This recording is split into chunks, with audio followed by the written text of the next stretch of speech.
The broadcast is now starting. All attendees are in listen-only mode. Good afternoon, everyone. Good morning, depending on where you are and your part of the world. My name is Joseph Ladner. I'm going to be serving as the moderator for today's panel discussion. And we are happily joined by an industry name that some of you may know of, some of you may not, Joe Pikas. We got two Josephs on the day. Hope there's not too much confusion there. But we'll introduce Joe here in a second. Again, appreciate everyone joining. We're going to have a discussion today centered really fully around crossings. And, crossings come in many types, right?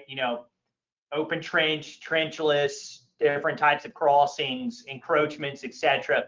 We're honestly going to be talking about it all.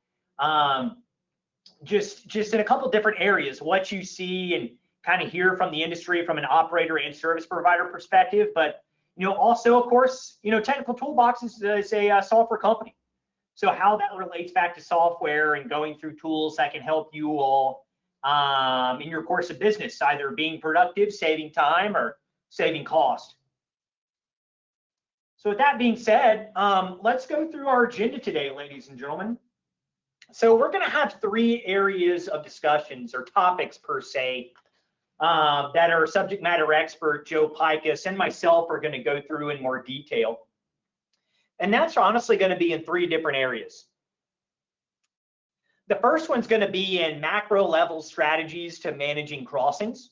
We'll go through that, go through some example use cases, challenges, and solutions in the industry. And then we'll have a case study prepared for each of them of how our software addresses these challenges. Next, we're going to go into the role of design and successful crossings, whether if you're a service provider or operator alike. And then same manner, as I mentioned above in the first topic. And then last, we're going to go into managing active crossings under an encroachment. And then we're going to go into just some general information and insight from Technical Toolboxes, next steps, and then last, open mic Q&A after that. When I say open mic, it will be submitting questions through the chat bar. Some of you submitted questions via email to us beforehand to our internal moderator, Stuart Como, and we got those queued up, and we're going to have those ready to go as well. But as you have questions, this is going to be fully interactive, ladies and gentlemen. Please don't hold them to the end. Submit those through the chat bar, and we'll field those at the end, or if you like, save them to the end. Furthermore, we're going to have two poll questions throughout our discussion today. One here at the beginning and probably about a couple minutes, and one towards the end. So we actively encourage your active participation in those polls because they are very helpful for industry metrics that we do keep. So let's do a little introductory. I'll get to myself here in a second, but let's start off with the important people first. Let's go with Mr. Joe Pikas. Joe, for those of you that don't know him, many of you do, has over 50 years of experience, 55 to be exact, if I know you're right, Joe, within pipeline engineering, serving as an expert within the industry in areas such as risk, coatings, cathodic protection, design, crossings, AC mitigation, and integrity, just to honestly name a few. Joe is, of course, an engineer by trade, and in 2009, he received the NACE Distinguished Service Award, one of many accolades he has collected throughout his distinguished career. Furthermore, as a leading voice in the industry, Mr. Pikas has contributed to more than 50 technical papers to the industry in various forums such as trade magazines, conferences, or even with PRCI. Some of those you've probably read before. And Mr. Joe Pikas is going to be serving as our expert on our subject matter expert, i.e. SME panel. And then to myself, I'll keep it short, obviously serving as your moderator. I'm our Director of Engineering Performance Advisors. I oversee our team of sales, account executives, and customer success here at the Technical Toolboxes support. Previous experience, I graduated with a degree in engineering many years ago. Started my career as a field engineer with Halliburton before moving into consulting and been at Technical Toolboxes ever since. So we're excited to have you all on today. But before we go into our topics of discussion, let's launch a poll. So I'm going to go through our first question here. Let me go ahead and launch. All right. So I'm going to distribute the poll.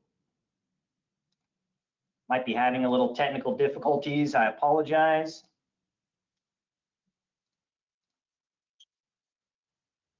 The poll should be in progress. What do you use in engineering tools for crossings? There are 5 different answer choices: crossing calculations or analyses, managing encroachments, integrity management, pipeline design, or something other than the above. Again, 5 different choices. I'll leave this up for another maybe 20 seconds as you take a look. But again, what do you use your engineering tools for crossings? Would like to hear from the audience here. Another 10 seconds. Looks like crossing calculations and analyses is specifically for that, which is good. You're here for the right webinar, but integrity management and design is obviously key as well. Another 5 seconds, we'll close it out. 2, 1, all right, let's close it. So let's share the results. All right, looks like if you are seeing the results that I'm seeing, roughly half the votes are pertain to crossings calculations and or analyses, followed by integrity management and pipeline design, and not too many votes for the others. So we'll go ahead and hide that, and hopefully everyone is back seeing the panel screen. And we will go into today's first topic of discussion, and that is going to be macro level strategies to managing crossings. And to start this discussion off, we're going to hand it over to Mr. Joe Pikas here in about 10 seconds. But what Joe is going to do, everyone, is introduce the topic at hand. He's going to go through different challenges that not only he has seen, but in the different industry experiences and roles he's been. What does the industry see in macro level challenges involved with crossings? And then what solutions are out there, i.e. also what solutions that technical toolboxes can provide. Mr. Pikas, it's all yours, sir. Well, thank you very much, Joseph, and I appreciate it. You know, one of the things we see sometimes is, or maybe we don't realize, is the number of challenges in crossings that could occur when areas pick up. In other words, let me give you an example. Back in the early 70s, you know, one calls weren't very common except for one state, the state of New Jersey, and the district I'm going to talk about had about 10,000 one calls come in per month. Now, the majority of them kind of could be written off. I would say probably about 95% of them very quickly, you know. But there was still 10,000. Somebody had to go and manage those encroachments. Okay, and people don't like to think about managing, you know, their encroachments. How do they deal with it? Well, they threw the faxes away that didn't apply, and then the remaining ones they worked on. Well, is that a way to run a show? Well, back then we didn't have the tools that we have today, and that's what they did. And then they focused on the remaining 100 or so. You know, but 100 is still a lot, even today. And how are your teams managing it? How do you know which are which? They've made mistakes, and that's one of the problems. You know, I noticed nobody liked the word manage their you know, their encroachments, but you have to. And what's the problem? You know, the difficulty of trying to keep up. You know, are you keeping your records up to date? Do you want to know where they are? Is there a duplication of some of these that are coming in? And what about the ones that you missed? And in a lot of these encroachments, even though the one calls come in and things start happening, they may not take place for weeks or months later. Or you get a letter from a engineering company or another competitor or company, and advising you that there's going to be a movement across your 5 pipelines. Let's just say we have a multiple pipeline right away, and then all of a sudden you're going to have some work to do. It's just not one line, and they're all different diameters and different smices and different coatings and different construction techniques and things of this nature. Some are ERW, some are DSAW, combination of things, and some were put in the late 40s, early 50s, right up to today, and they go from 30-inch up to 48-inch. How about that for a challenge? So, and how do you respond? Do you still have those same districts and divisions you have in your company? Are they all on the same page? How do you do your reporting format? Are you looking at this in a holistic viewpoint? Or is it, let's just take it one at a time, and whatever comes out, it's that district's responsibility, district manager. And these are our challenges, and we're offering solutions of managing encroachments, because they need to be managed, because they can come back and bite you later, and gives you an automated solution of how to manage these. And we're going to get into the specifics of crossings, whether you're using wheel load, track load, API 1102, or GPTC, gas piping technology, which probably most people didn't even hear about or don't even recognize. When you got to do different crossings, and we'll talk about that a little bit later. But we also need to have it where we can respond correctly and in a timely manner, and more importantly, consistent. We need to be consistent, and this is where our solutions come into an integrated environment, to make this happen. And this is really what it's about. And how could it happen if we don't have a central data storage system, when we have all these different divisions or disparate divisions and districts, and they're all doing their own thing. And I know this still happens today. I've seen some of it happen, particularly with the larger, 10,000 mile plus, or even 5,000 mile plus pipelines, and all the construction that still is going on today because of the different issues around the world. So particularly in the natural gas areas. So with that, we need to be thinking about how quickly we could respond, and especially into the areas of challenging and managing. And here's the key word: managing encroachments.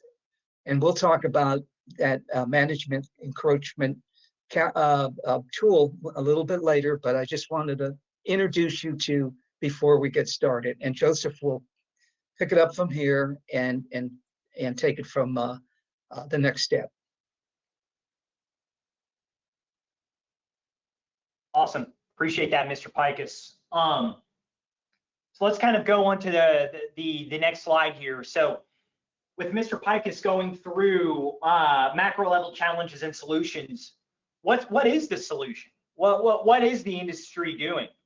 So let's go through a very relevant case study that is honestly not old, ladies and gentlemen. This is roughly about 3 to 4 months old. So we an operator that we work with in the industry within North America, a very large operator. Some of this operator might have joined today. You might be able to guess just by process implementation, but they manage over 80,000 miles of pipe within North America, very large. But I'm just really talking about specific region, Eastern Seaboard here, east of the Mississippi, I guess I should say. And previously different groups, the organization acquired different groups. We know how that goes, right? different groups siloed using internal spreadsheets. Some utilized pipeline toolbox, wheel load, track load. Some utilized their own management system, stuff like that. And it was duplication of efforts. It was tough for management to kind of see what everyone's doing. There's lack of standardization, right? So what's the solution here? Some of you may have seen this. Some of you might already be using it, but within Technical Toolboxes Pipeline Hub, we have an encroachment manager application. Now, the encroachment manager doesn't necessarily run a wheel load or track load analysis, a concentrated point load or a surface area load. It is a management system, ladies and gentlemen. And what this did for this operator is it centralized all their crossing information into one platform, i.e. standardization, so that teams were aligned and much more efficient. That's in regards to reporting, consolidated area for reporting, a consolidated area for different analyses they ran for an encroachment. You know, that could range from a blasting, a testing, a crossings analysis. Maybe it's R-string from an inline inspection, hydro test, you name it. It consolidates into one area. It also has an integrated GIS mainframe app for an ease of use on the engineer individual contributor level.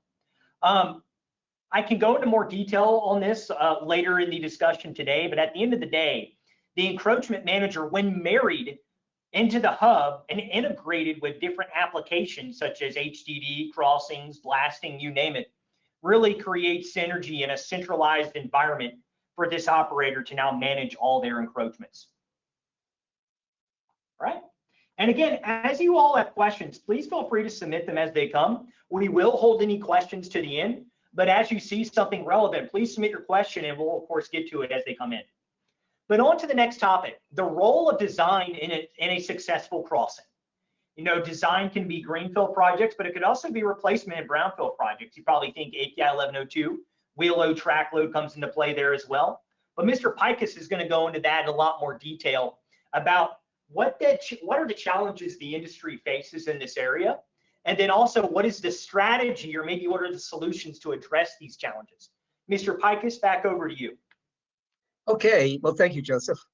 And crossing design challenges and solutions. Well, you can look at, like Joseph said, many different ways. Let's take drilling, HDD. That's a crossing. We have to look at it from that standpoint. How do we look at it? Well, we want to get the maximum drilling efficiency during the pull through. We need to look at control of the bore. You know, time, pressure, construction recommendations. You know, we're looking at ways, you know, to do it. Do we have the right equipment? This applies also to just a plain old crossing. You know, like we talked about. We have many different types of crossings that we could calculate, from 1102 steel pipe, track load, wheel load. We got HDD both on the steel pipe and the light side, and then we have a boatload of for distribution folks of polyethylene or PE pipe or plastic pipe for live loads and static loads. So what we're saying is no matter what situation you're in, whether you're on the distribution end, you're on the midstream end, or the gathering end, you still have the same challenges. You know, you have to put pipes in, you have to cross. I don't care what phase of the piping system or product system you're in, you know, from gathering at the wellhead to the end user, somewhere you're going to run into these challenges and things that we're going to be talking about. And we need to consider all the factors. Let's just take an HDD crossing. We need to control the bore, just like you need to control that crossing with equipment. You need to be looking how am I going to do this? How am I going to get those calculations out? I'm going to have maybe 5 or 6 pieces of equipment crossing my right of way. And that's a challenge. And how do I get that information out quickly? The same thing if we're doing a borehole. We want to have borehole stability. How do we calculate that to prevent inadvertent returns, in a wrong place, like in a very sensitive area? So we need to continue to be on top of all of this. Just like you're doing a design for an HDD, we need to anticipate, where these crossings may come, and then we need to look at the existing utilities that are already out there that we have to deal with. Not only our own pipelines, but what is beneath us or over us that need to be considered. So this is a complex. I'm looking at it from different perspectives, but we need to be thinking about this. And then the construction complexity. Somebody shows up with different various track code capabilities, or bulldozers, any kind of track equipment. And there's all different types: front end loaders, triaxle equipment. We need to be able to run those calculations very quickly and be able to calculate whether we have 5 lines in the right of way or 152 lines in the right of way. It doesn't make any difference. We should be able to do that and with simplicity. And the strategy is we have to have a way to centralize the cases and the calculations.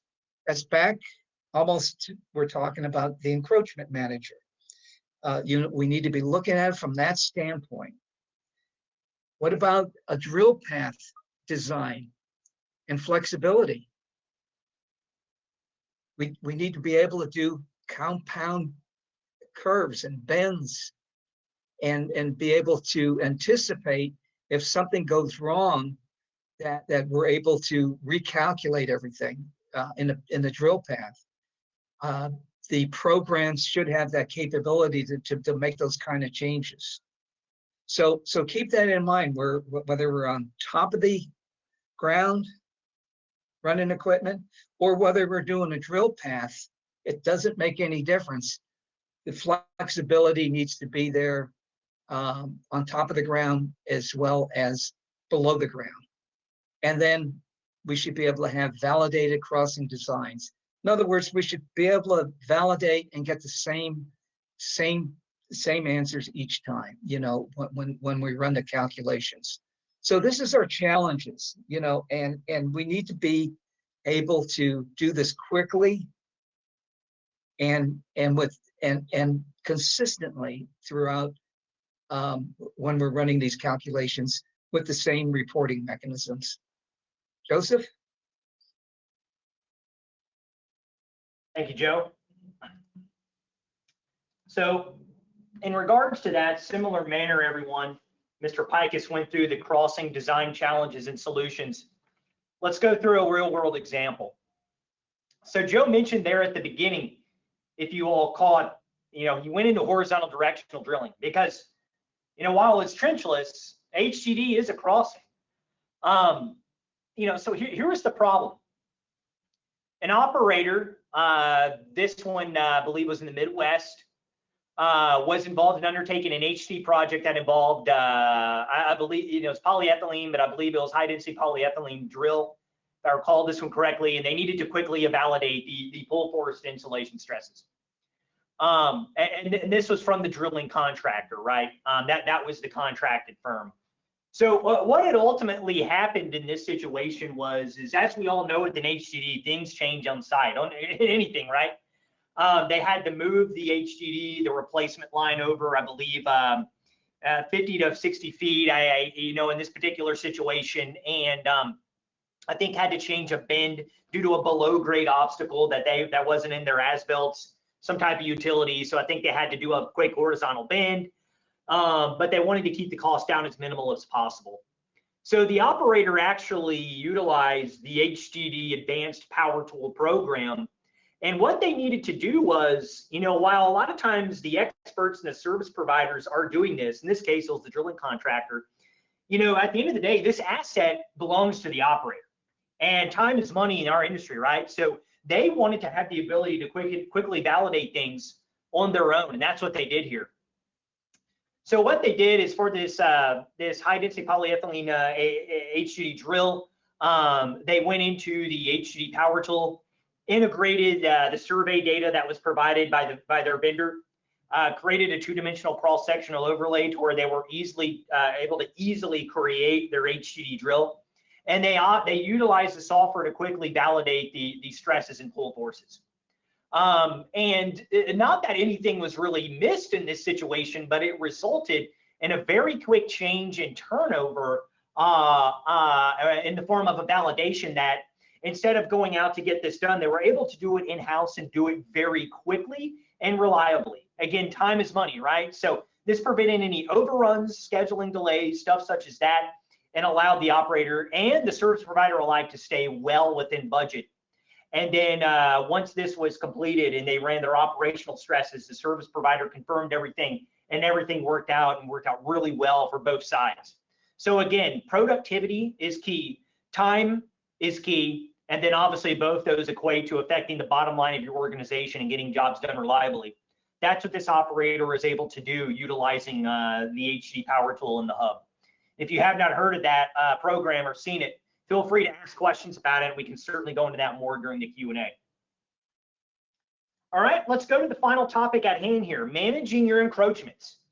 Managing an existing asset under an encroachment. That's key in our industry, right? There are many miles of liquid and gas pipelines just in the United States. You add in Canada, North America alone, it's vast. It is vast. Managing all that can be stressful, and it is a key component within the industry. Mr. Pikas is going to go into managing active crossings and why that is a challenge in our industry and what the solution can be. So back over to you, Mr. Pikas, for talking about our third and final topic at hand today. Thank you. Active crossings, yes. Let's take a situation. You get an emergency one call, and it's the water service provider for a small city, a small town, okay? And all of a sudden, he just happens to have a leak on a 1 meter diameter pipeline, approximately 3 feet, and they have to cross your system. And remember I mentioned I have 5 pipelines in my right of way, and they go from 30-inch up to 48-inch. Okay, so these guys got to get across there somehow with all their equipment, and they just happen to have they send you the information. There's 6 pieces of equipment, from track hose to front end loaders to you name it, and this is and they need an answer in about an hour because they're on their way. And what are you going to do? It's like, wow, I got a problem, but I can't call Houston. Well, you could. We'll help you out. But anyway, you got a time sensitive issue. Okay, it's immediate. This is not an immediate dig. This is immediate, like get moving. And so one of the things you need to think about doing very quickly is how could I come up with the answer on that? Well, we have a thing called workflow. It's called a crossing workflow calculator. And we mentioned this earlier. Some of you may have seen it, and you say, well, I'm not going to be using that. Well, guess what? You got 6 pieces of equipment that you have to analyze, 5 different pipelines, and they're going to be crossing somewhere in on your piping system. And you've got to make a decision. Okay, and they already told you approximately where they're going to cross. Well, using the workflow will allow you to put all 6 pieces of equipment in there and all 5 pipes, and you could calculate it one time instead of 30 different times. Okay, so when you're into issues like that, now you're going to run into this. It doesn't have to be time sensitive, but the thing of it is, it's going to, again, you're going to get consistency. You're going to get your results very quickly instead of running it 30 different times. Maybe in 3 hours, you'll be done. Well, you can do it one time, get the information in, and you're finished. And you'll be able to help out these folks on what pieces of equipment could cross and what areas need to be mitigated, like maybe put concrete slabs in there, or maybe even a timber bridge where a big piece of equipment is coming in. So these are the kind of things that are you could respond appropriately, because remember, there are emergency one calls.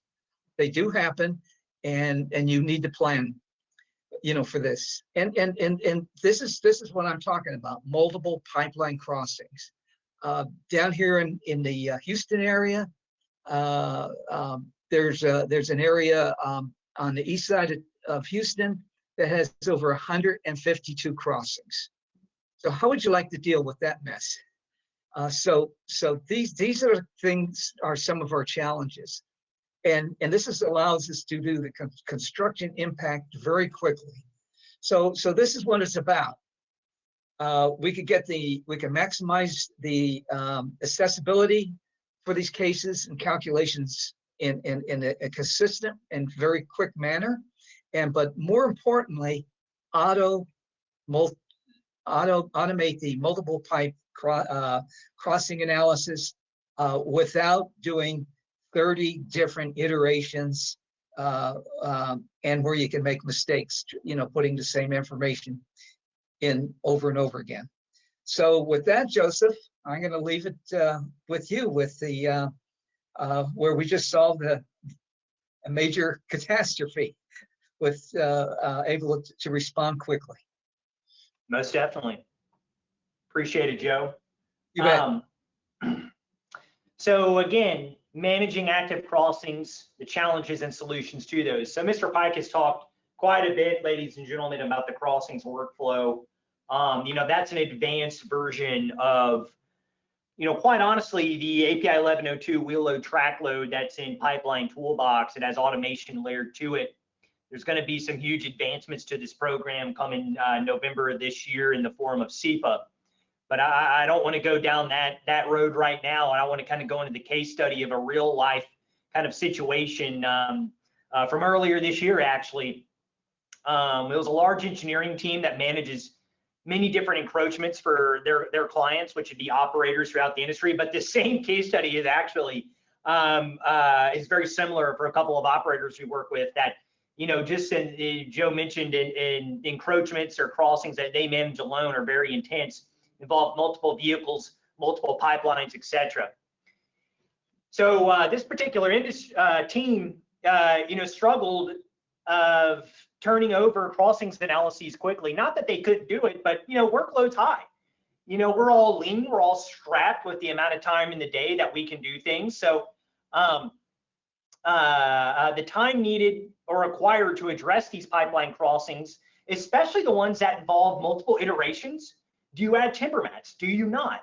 There is multiple vehicles crossing. Do I assume worst case scenario, the heaviest weighted vehicle, or I know this wheeled vehicle is going to be applying the most weight to this shallow pipe. I'm just going to run worst case scenario. Or maybe they were just relying on different processes, and this involved lack of productivity, different reports they were having to generate. Sometimes they would just assume worst case scenario and not running analysis across the board. They did not have a tool that could save them time. Well, here comes the crossings workflow, which is a part of our crossings bundle, a part of Technical Toolboxes crossings bundle, by the way. So once this was implemented with a nice training session with yours, of course, Mr. Joe Pikas, this organization was able to reduce the team that was required to run just API 1102 wheel load, track load analyses alone. It was for a team of 7 that brought it down to a team of 2 for this particular situation, which when you extrapolated this out over a course of a year, when you involved the time needed, the amount of money needed to update their in-house analyses, it was a savings of $1.2 million a year when you involve the time factor on it as well. And those other 5 engineers were able to go to other projects and affect the bottom line of their organization effectively.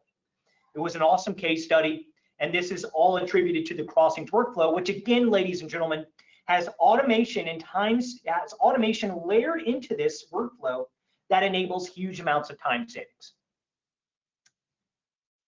So again, that is our third and final kind of point of topic today.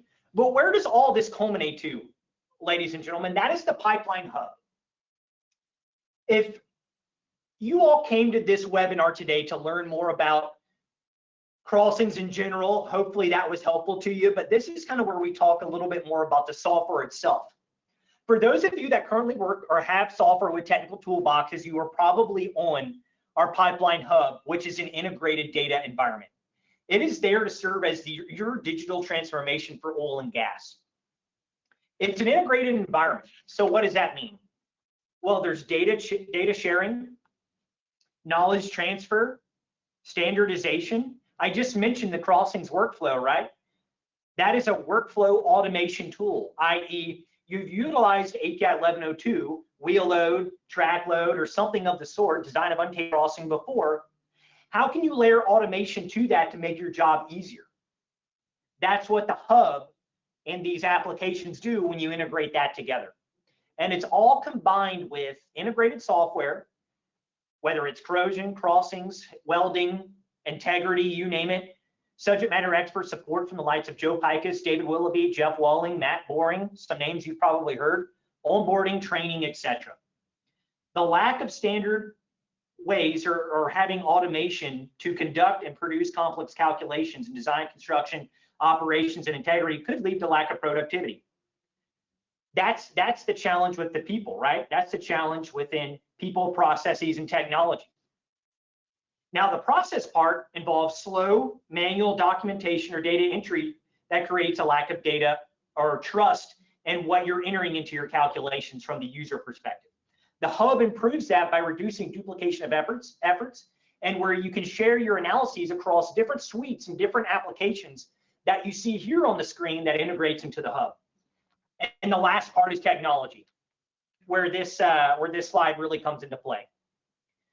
You have disconnected engineering tools, right? Hey, I'm accessing Pipeline Toolbox for this. I got my Excel spreadsheet for that, my internally used software for that. I'm subcontracting out this vendor for that. What if you could align all that into an integrated platform? While the hub isn't going to solve all our challenges, that's not what we're here to talk about today. What it can do is create an integrated environment and standardization across your entire organization. And the aspects of Crossings, which is what we're here and what we've been talking about today. We have different suites or different applications in that suite, from horizontal directional drilling to Crossings to encroachment management, and then what you see in Pipeline Toolbox. You have other suites that involve integrity, corrosion, welding, hydraulics, inspections, you name it. And all of these have integrated GIS and big data analytics, big data tools available within the hub as well. So recapping our conversation today, everyone, we're getting ready to go to the fun part, which is the Q&A. We've already got some questions queued up, so please start submitting those as we get closer to that.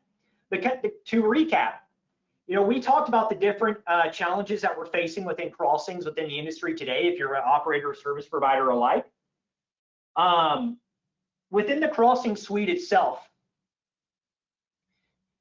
all of this is integrated into the Pipeline Hub platform. This consists of course, what you see in Pipeline Toolbox, one of our newest applications, which is the Encroachment Manager, the Advanced Horizontal Directional Drilling PowerTool, which has many, many capabilities, integrated GIS, allows for compound angle and bends for both steel and plastic piping. You can upload two-dimensional data to create a two-dimensional cross-sectional overlay via survey data, which you get from, say, Google Earth. And then it has the integrated Crossings workflow, which has that automation in there that automation engine in there to run crossings analyses quicker. So organizations are coming to us when companies need to meet their industry challenges through digital transformation, the areas of standardization, team collaboration, improving efficiency, data disparity, and data integrity. And that's what these different applications do within the hub. So in summary, what we're going to do next is we're going to do a little Q&A session, ladies and gentlemen. Before we do that, we have one last poll question to submit. If you are in the lookout for training, we do have various defect assessment trainings that Mr. Joe Pikas teaches. Coming up in September, we have welding imperfection and API 1104 courses. We have surface loading courses taught by Benjamin Zan in the areas of crossings. That involves software aspect 2 of API 1102, wheel load, track load. Mr. David Willoughby teaches many horizontal directional drilling courses at various levels. And then anywhere in between, right? Pipeline testing, you name it. So let's go with our last poll question. It's going to be, what about the Pipeline Hub interests you the most? So let's go ahead and launch this tool. We're distributing the poll. You should be getting in here shortly. There's going to be, again, 5 answers for you to choose. Again, what about the Pipeline Hub interests you? It's going to be time savings capabilities through automation, standardization, helps with compliance, ever-changing regulations, or asset data management and GIS integration, or something other than the above.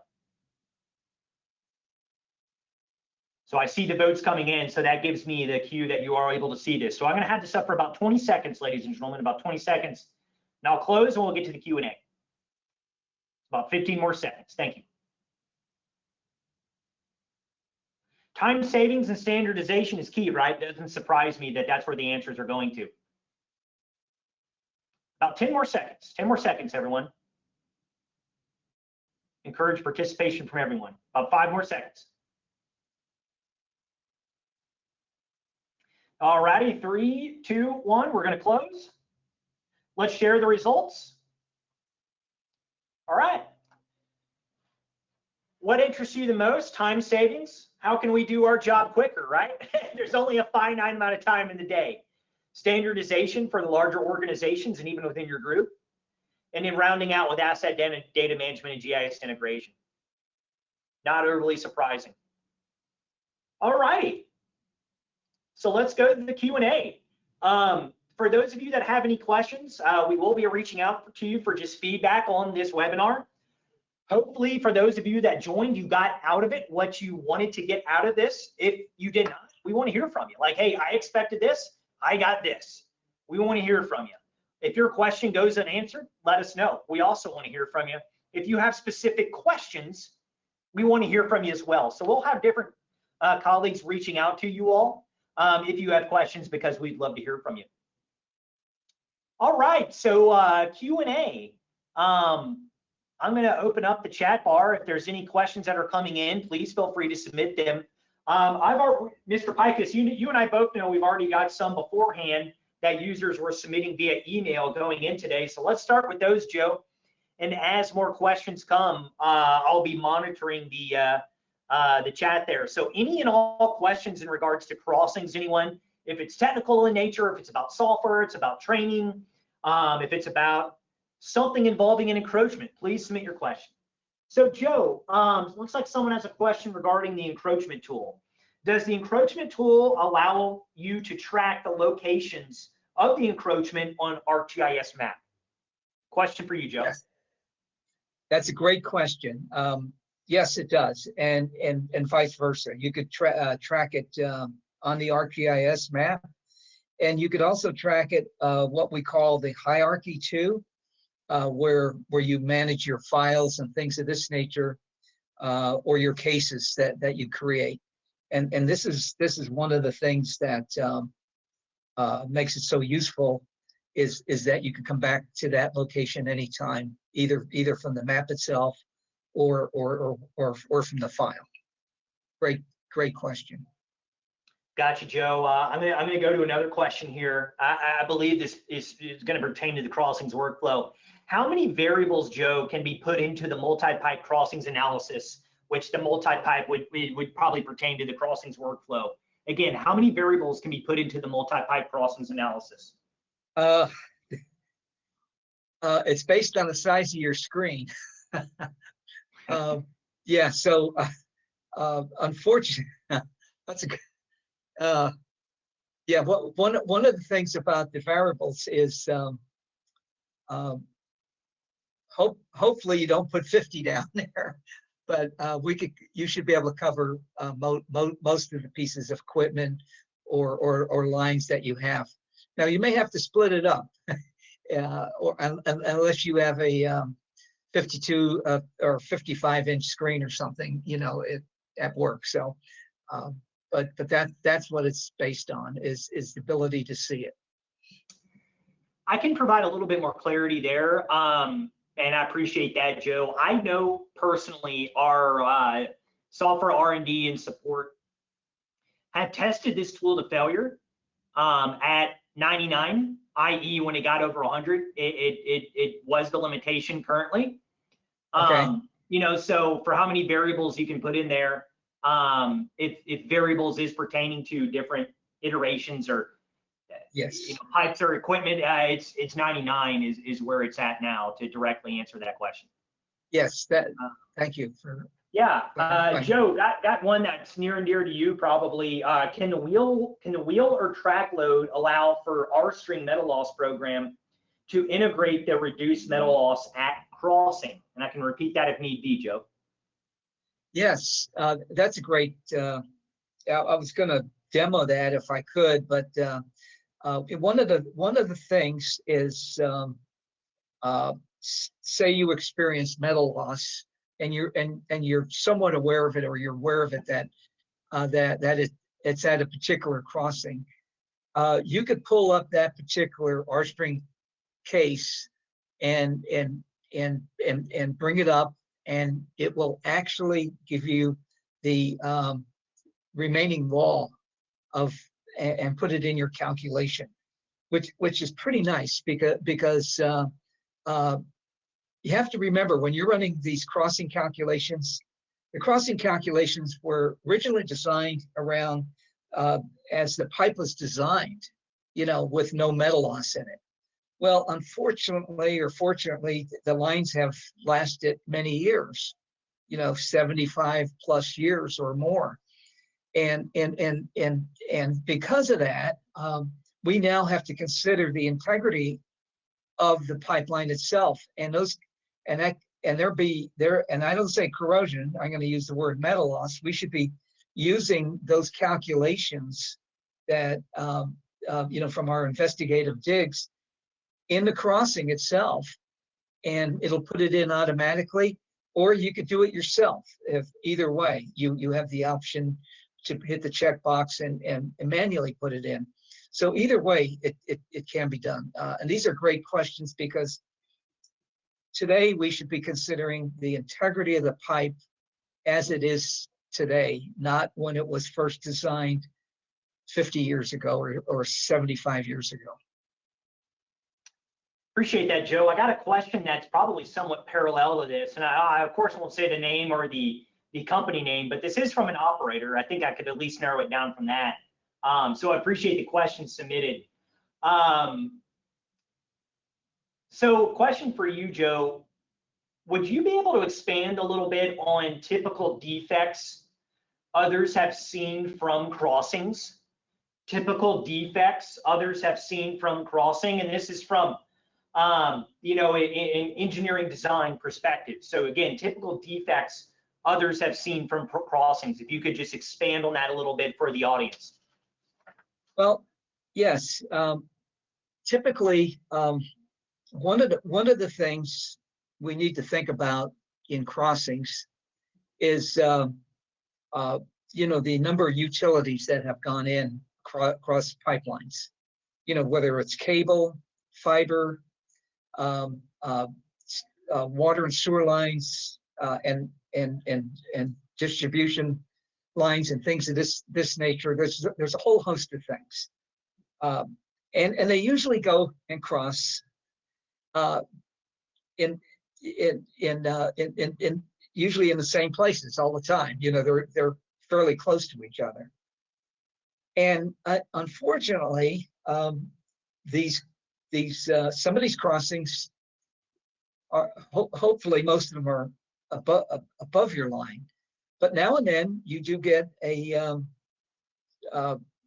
crossing where it goes underneath, and that's where the problems begin. You know, because you have contractors out there, and sometimes the contractors will hit the pipe. So it's not uncommon to get some gouges in a pipe. It's not uncommon to get coating damage if they're not doing their job properly in identifying the pipe. And so these are the kind of things that you run into. And unfortunately, the types of equipment that sometimes are excavating, you know, have an impact too. And you could experience some stresses too, you know, depending on where it's located and the depth of cover and things of this nature. So there's a whole host of things that pipelines could experience, unfortunately, with this constant excavation. And that's the problem. You know, every time you excavate, you have the likelihood of hitting something else in there. And this is one of the bad things about excavation is now we do a lot of HDD, and the problem is how well do we control the HDD where it doesn't hit the pipe, and that's another thing. So you got a combination of things that are working against you, usually in that same area. So you got to keep all of those things in mind. You know, the effects of additional excavations that cause these issues. Thank you, Joe. Kind of a short and sweet question for you. Does the speed of which the vehicle is crossing a buried asset have an effect on your crossings calculation for i.e. a pass or fail? Well, what I guess, and the question goes on, what effect does speed play?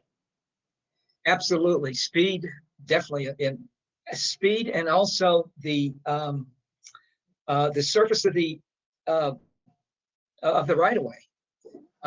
You know, the worst thing you need in a world is having one of these tri-axle Euclids running over your pipe at 40, 50 miles an hour. That, you know, most construction equipment is usually running about, you know, just a few miles an hour. And then when you're in these areas where, you know, where they're moving a lot of fill and things of this nature, you're up in the coal regions of up in the Northeast or whatever, and they're moving a lot of fill, whatever it is, and these trucks are running at full speed, and they're bumping along. The speed and the surface can play a big role, and all of a sudden, you know, you're putting a impact factor of 1.5, and you really need to have something like 2.0, you know, to cover the issues, or even greater, you know, because like I say, these guys, they get paid by the truckload or the load, you know, that they're moving around. Question for you, Joe. Maybe in our from our neighbors up north in Canada, there was some interest in technical toolboxes. There was one question. Looks like technical toolbox might be integrating SEPA. Joe, what is the questions for you, Joe? They know you're the expert. Joe, what's your experience on what differs between SEPA and what's in technical toolbox software? How does it differ is the question. Well, that's a great question. Basically, the two are essentially the same. if you look at the calculations, you're going to get the same answer. Where the differences are is the SEPA model does a few more little tricks. They could put in the angle, that they cross instead of we recommend, trying to be at 90 degrees. Well, they allow that, and I think we're going to look at that in the future, that you could put an angle in there. They also do inline calculations for the wheels, the tires, the width, the contact area of the and the tire pressure. They consider that, and that's an advantage. So we always tell our clients that you need to do an offline calculation, where the SEPA model that they have will do an in calculation by putting in the diameter and the pressure of the tire and so on and so forth, and it'll do it for you automatically. So there is an advantage, but the basic calculations behind everything are essentially the same. But it's all the little things that SEPA put in a few years ago, and that makes their system a slight advantage over ours, where we recommend that you do an offline calculation, determine that contact or surface loading or concentrated load, and that's the difference. Thank you, Joe. Yeah, actually a really good question there from the participant. And again, everyone, the SEPA kind of capability is going to be integrated into Technical Toolboxes crossing tools come Q4 of this year. So if that's something that you would find benefit, we can of course follow up with you then on when that's integrated. Okay, let's try to get 2 more questions. And Joe, we have 4 minutes. When accounting for corrosion, when you use when accounting for corrosion, do you use remaining wall in the pit for nominal wall? Again, when accounting for corrosion, do you use remaining wall in the pit for the nominal wall? Question for you, Joe. Okay, well, there's 2 ways to calculate in our string. You could use remaining wall, or you could use pit depth. Okay, remaining wall is typically when you're dealing with internal corrosion, because you're going to be doing UT measurements. Okay, whereas external corrosion is going to be primarily with a pit gauge or laser or structured light. So you have the capability. The program has the capability to do either or. So if you want to use remaining wall, we have a checkbox. If you want to use pit depth, we have a checkbox for that. But it does default on our string does default on pit depth, but it's easy to switch over. And if you're doing tanks and stuff like that, they use remaining wall too. So we could do calculations like that. But also, the main thing is just be aware it works either way. Either calculation works fine. Thank you, Joe. Let's round out to the final question here. I believe there are going to be some that go unanswered. We'll certainly follow up with you. Apologies about that, just for the sake of time. We got more questions coming in as we speak too. Joe, can the crossings tool be used for a situation where heavy equipment is used to compact soil over newly installed pipe? Not directly. One of the things that we recommend is trench width, and trench width is important. If the pipe is underground for 40, 50 years, we know that the compaction, other than systems that have you're in a swampy area or a normal type soils, is you're going to have that support around the pipe. And a lot of companies, and we don't we don't tell companies how to do it, but we recommend that, you know, you have to use your own judgment on compaction. And so if the pipe has been in the ground for, say, let's just say 50 years, some operators will just put 2 inches plus the diameter, depending on the soil. You know, it depends how much moisture is in the soil. You know, if it's saturated, obviously you're not going to do that.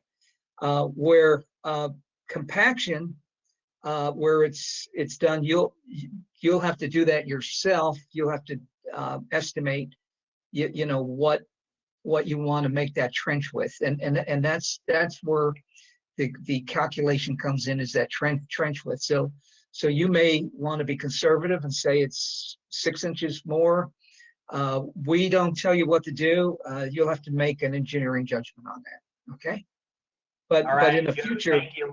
yeah. Good timing there, sir. We just finished at the top of the hour. So for any questions that went unanswered, we'll certainly be following up with you. Again, apologies about that. But again, thank you, ladies and gentlemen, for joining today's webinar. Hopefully you found this to be beneficial, and either in the presentation itself or the Q&A or all the above. But again, we'll be reaching out to you all on feedback for the webinar. If there's additional things you would like to see, or additional things you would like to hear from Technical Toolboxes, or even see in the software.